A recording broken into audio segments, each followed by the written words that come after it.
Video games often see a lot of content cut during the development process. As deadlines need to be met or gameplay becomes too unwieldy, sections are carved off and binned, sometimes to the game's credit, and others, well, it's why we have Sonic 06 is all I'm saying. With this in mind, I'm a slightly sick Jules for WhatCulture.com, and these are 10 features you didn't know were cut from classic video games.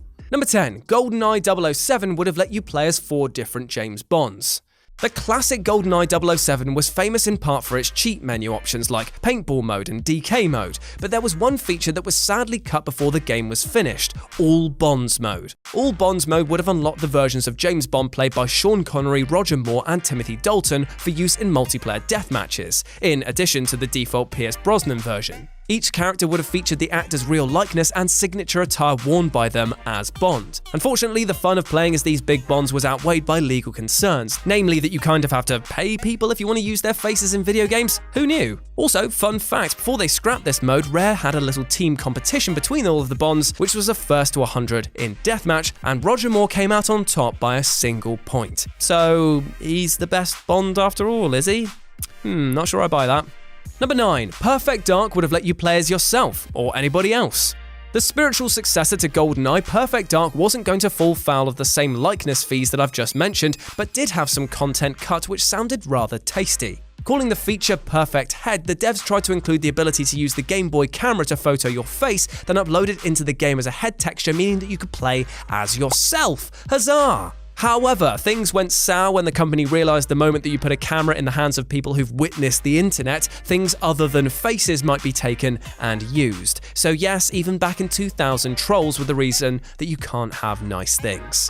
Number 8. The mysterious forest cats from The Legend of Zelda: Twilight Princess. The Legend of Zelda: Twilight Princess received tons of praise upon its 2006 release, with a lot of that being thanks to a vast, expansive version of Hyrule. But even with this huge world to explore, some who had been following the game during its development were a little disappointed at one area's omission. A trailer released by Nintendo for the 2005 Game Developers Conference included a vast forest that appeared to be freely explorable. The forest included a mysterious, ancient-looking statue of unknown purpose, but as always, the internet was mostly interested in the cats that appeared there. The trailer showed Link interacting with them in various ways, but they were removed from the game, leaving some upset that all they had now was a massive, immersive epic in which they could use a magic sword against a giant tarantula cyclops. Truly, they were robbed.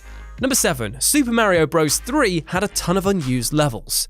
It's typical for levels to be scrapped from a game during development. Usually these areas are completely erased, but it turns out that a ton of discarded beta levels, or beta levels, were actually still present within Super Mario Bros. 3's code. Rather than being deleted outright, they were merely made inaccessible, through normal means anyway.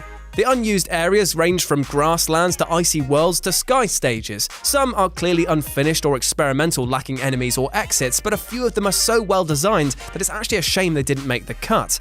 There's even a fun water level, and fun water levels are so rare in gaming that Googling that phrase returns, "Did you mean torturous aqua hell?" Number 6. Nintendo ordered Link and Samus removed from Marvel Ultimate Alliance. Marvel Ultimate Alliance was known for its huge roster of comic book heroes, and the Wii version might have added 2 Nintendo favorites to that mix, if not for some bungling shenanigans by the developers. You see, Vicarious Visions, the team that were responsible for the development of the Wii port, were told by publisher Activision to add the beloved Nintendo characters Link and Samus in as a way to, air quotes, please Nintendo. The developers followed the instructions, adding in the 2 characters, and made a demo to show Nintendo's executives. Sadly, they didn't get the reaction they expected. Nintendo hadn't given permission for their properties to be used, and what was worse, Vicarious Visions had inexplicably added them to a demo that was clearly based on the PlayStation 2 version of the game, down to featuring on-screen PS2 buttons. Seeing their characters appearing alongside iconography associated with their fiercest competitor did little to please Nintendo, and the devs were ordered to remove the characters immediately. So a big thanks to Vicarious Visions. Good job. Number 5. A boss was twice cut from Mega Man.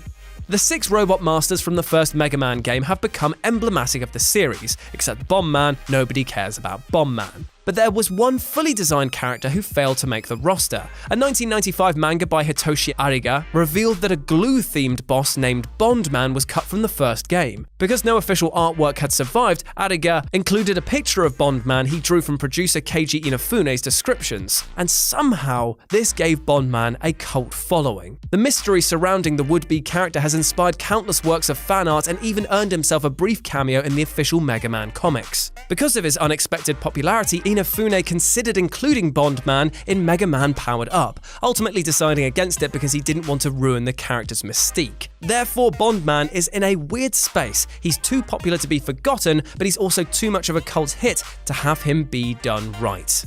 Number 4. Midway had to remove Mortal Kombat characters from NBA Jam Tournament Edition.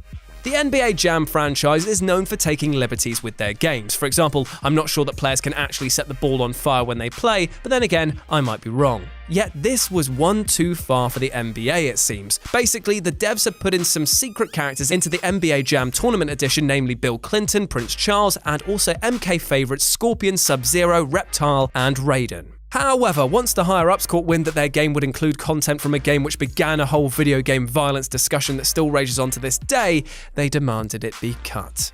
Number 3. The Legend of Zelda Link's Awakening had a 2-player co-op mode. Of all the games set within the nightmares of a flying whale god, The Legend of Zelda Link's Awakening is easily one of the best, and strangely enough, it nearly had co-op.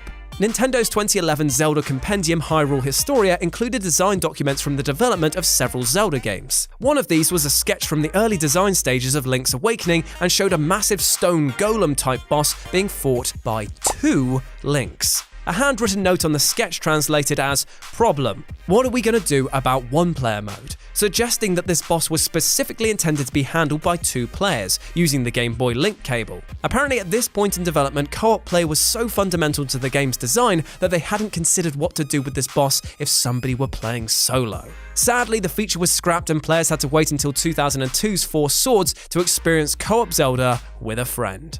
Number 2. The infamously difficult Contra for NES had a helpful level select, in Japan only. Contra for the NES was released solely to test the strength of Nintendo controllers when thrown against a wall. It was so frustratingly difficult that even beating it with the famous Konami code is still considered an accomplishment. That's probably why the Japanese version had a hidden level select screen, allowing you to begin on any stage you wanted. Pressing left, up, A, and select simultaneously as the title screen faded out would load Stage Select mode, a menu of all 7 level areas. And for reasons that have never really been explained, it was cut from the North American and European releases. There's not really much more to say on this other than, come on man, that's pretty fucking harsh.